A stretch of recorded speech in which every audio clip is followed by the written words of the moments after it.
અમદાવાદ જિલ્લાના વિરમગામ શહેરમાં આવેલા સુથારફળિયા ચોકમાં શકલ હિન્દુ સંઘર્ષ સમિતિ દ્વારા બાંગ્લાદેશમાં હિન્દુઓ પર થતા અત્યાચારો બાબતે મોટી રેલીનું આયોજન કરવામાં આવ્યું હતું, જેમાં વિરમગામ આજુબાજુમાં આવેલા ગામના લોકો અને વિરમગામ વેપારી સંગઠનના લોકો દુકાનો બંધ રાખી રેલીમાં જોડાયા હતા। બાંગ્લાદેશમાં શેખ હસીના સરકારને આ લોકતાંત્રિક રીતે બરખાસ્ત કર્યા પછી હિન્દુઓ પર થઈ રહેલા અત્યાચારો જેવા કે હિન્દુ ધાર્મિક સ્થળોને નિશાન બનાવીને તોડફોડ, હિંસા અને હત્યાની ઘટનાઓમાં વધારો અને ધર્મ પરિવર્તન જેવા ગંભીર અપરાધો ચિંતાજનક અને આંતરરાષ્ટ્રીય સમાજ માટે પણ શરમજનક અને આ અત્યાચારના વિરુદ્ધમાં ઇસ્કોનમાં પૂજ્ય સંત શ્રી ચિન્મય કૃષ્ણદાસજીના નેતૃત્વમાં શાંતિપૂર્ણ વિરોધ કરતા હિન્દુઓ પર પણ અત્યાચાર કરી પૂજ્ય સંત શ્રીને ખોટી રીતે જેલમાં ધકેલી દેવાયા એવું આવેદનપત્ર કલેક્ટરને આપવામાં આવ્યું હતું।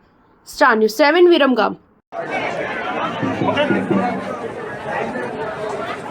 બાંગ્લાદેશની અંદર જે હિન્દુ પરિવારો ઉપર અત્યારે અત્યાચાર થઈ રહ્યો છે ઇસ્લામી કટ્ટરવાદી ત્રાસવાદીઓ દ્વારા, એના સમર્થનમાં એ હિન્દુ પરિવારોના સમર્થનમાં સમગ્ર ભારત અને વિશ્વના હિન્દુ પરિવારો એ રસ્તા ઉપર ઉમટી આવ્યા છે।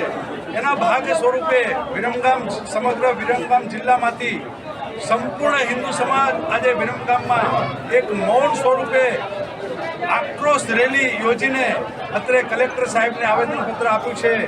સમગ્ર હિન્દુ સમાજ એ બાંગ્લાદેશ પીડિત પરિવારો સાથે છે। વહેલામાં વહેલી તકે હિન્દુ સમાજ ઉપર થતા અત્યાચાર બંધ કરવામાં આવે।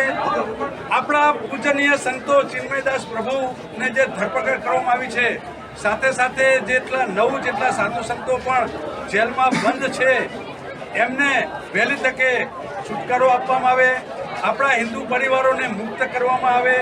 આપણા જે બંધકો બનાવેલા છે, આપણી માતાઓ, બહેનો, બાળકો ઉપર જે અત્યાચારો છે એ બંધ કરવામાં આવે એવી અમારી ઉગ્ર માગણી અને ઉગ્ર રજૂઆત પણ છે। આ સાથે અહીંયા આવેદનપત્ર આપી અને મોટી સંખ્યામાં સમગ્ર વિરમગામ જિલ્લામાંથી જે હિન્દુ સમાજ ઉપસ્થિત રહ્યો એ બદલ સૌનો હું આભાર માનું છું।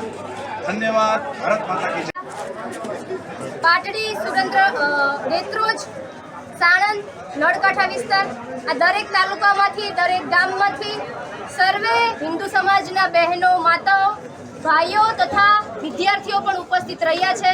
સર્વેની એક જ માંગણી છે કે બાંગ્લાદેશમાં ચાલતા હિન્દુ સમાજ ઉપર જે અત્યાચાર થાય છે, તો માનવ અધિકાર દિવસ આવે છે ત્યારે માનવ અધિકાર એ હિન્દુઓને લાગુ નથી પડતો, તો શું હિન્દુ સમાજ માટે ક્યારે પણ કંઈ આવે ત્યારે દરેક ઉપરના જે દેશ છે, આંતરરાષ્ટ્રીય દેશ છે, એ કોઈ પણ પગલાં લેવામાં શું કામે ધીમી પડી જાય છે। તો એક જ માંગ છે કે જલ્દીમાં જલ્દી હિન્દુ ધાર્મિક સ્થળો, હિન્દુ બહેન દીકરીઓ અને હિન્દુ સમાજને રક્ષણમાં બાંગ્લાદેશ ઉપર તરત ને તરત જોગવાઈ કરવામાં આવે અને તેવી અમારી માંગણી છે।